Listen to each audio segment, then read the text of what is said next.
A recent FBI study found a sharp rise in active shooter attacks on the public during the last 15 years. Law enforcement trains for it, private security officers train for it, but they don't often train together.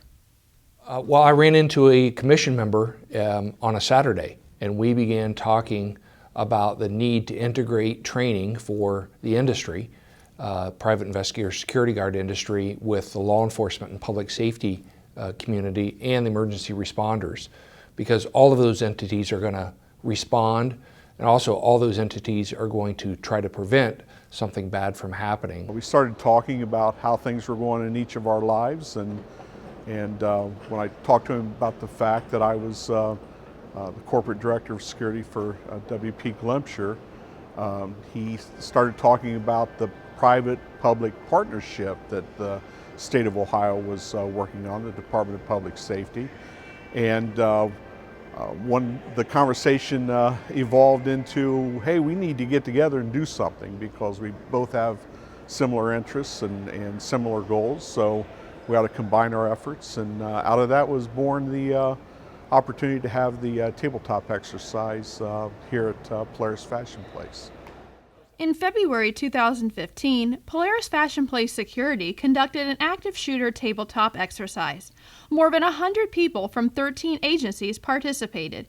It was the first time Ohio Department of Public Safety helped organize joint training for private security, law enforcement, and fire personnel. I think it does a number of things. I think first, it gets people thinking about an actual incident that could take place. Secondly, it gets all the people that would be working together should an incident take place together to address that and to get to know each other and what their roles would be in response to such an incident.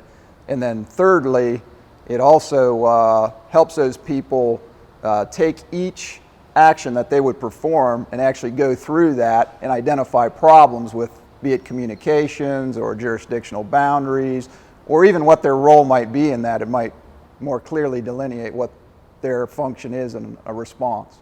Exercises are important because they actually try to bring together the real life situation as to what can occur in the worst case scenario possible. And if you practice with others in the worst case scenario possible, you'll be able to actually work together when it comes down to a situation that may not be quite as bad, or if a situation rises to that level, you're going to have the ability to work together and understand what each party is going to do.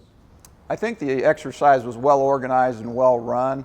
I think it did showcase some issues that needed to be solved before an actual incident takes place, because the worst place to realize you have a problem is when the incident's taking place. If you can accomplish that alone prior to an incident taking place, that's monumental. Plus, probably the biggest thing, in my opinion, that it does is it brings the people that, if there is a situation, brings them together to where they're shaking hands, exchanging business cards, developing relationships in a nonviolent, no scenario situation, rather than trying to meet somebody for the first time when someone's shooting at people inside your property. The FBI study found that most active shooter attacks are over before law enforcement arrives. This is important because with an active shooter situation, it's not always the sheriff's office or the police department or the local law enforcement that's going to arrive on scene first. Many places have security personnel that are there on the scene that are going to be your first responders. They're going to be the eyes and ears when we first get there to gather intelligence and be able to report back to us what's going on. We talk about first responders, and of course, the police officer, the firefighter comes to mind, but technically the first responder is the first person there. The first person there is going to be representatives from security. In some malls, it could be somebody from housekeeping. It could be somebody from the maintenance department, or somebody from mall management, or a tenant manager. They end up being the first responders. Myself and the officers that work for me, we basically walk this mall 24 hours a day. So we know all the nooks and crannies. But what I have realized is that private security has a great role in responding to these incidents. Private security has a great knowledge and awareness of the facility that you might be responding to as a law enforcement officer or as an emergency technician, be it the fire department or hazmat or anything of that nature. So they know the lay of the land. They know where everything's at. They know entrance points that we may not know. So just working with them is critical in responding to any type of an emergency situation. The Ohio Department of Public Safety includes Homeland Security, with an expertise in active shooter and other security threats, EMA, which regularly conducts training and exercises, and PISGS, which provides ODPS a connection to the private security industry. For the first time, they are all teaming up to integrate private security. Emergency Management Agency of Ohio and the county EMAs, as well as the fire community, law enforcement community, train and exercise regularly. And the private investigator security guard obviously trains, make sure their employees are prepared. But bringing them together is new. And so we think that this exercise not only is going to be a model for the state, but a model for the country. Tell you, the exercises I did as a law enforcement officer basically just involved law enforcement.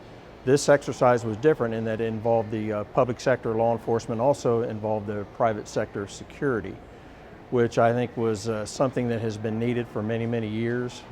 We're finally getting to the point where we can mesh the two together. I think it's very important that we look at each other's capabilities. You know, our capabilities as private security, what we have to offer law enforcement, and law enforcement's capabilities when we need them in an emergency, and what they have not only to offer us, but what they expect from us. What can we do to help them accomplish their mission? This scenario went actually really well. We learned from Polaris Fashion Place Mall what their capabilities are, where the cameras are, what their protocols are, and what we can do to help them and what they can do to help us in a situation of an active shooter or any type of situation that may occur at the mall. So the initial actions taken by private security could potentially stop an incident or mitigate the harm that is done as a result of an incident taking place. I think that anyone that would say, I don't think this is necessary at our property is missing a very, very good chance that could save lives if it ever happens. Any mall that would say no thanks is making a very bad mistake.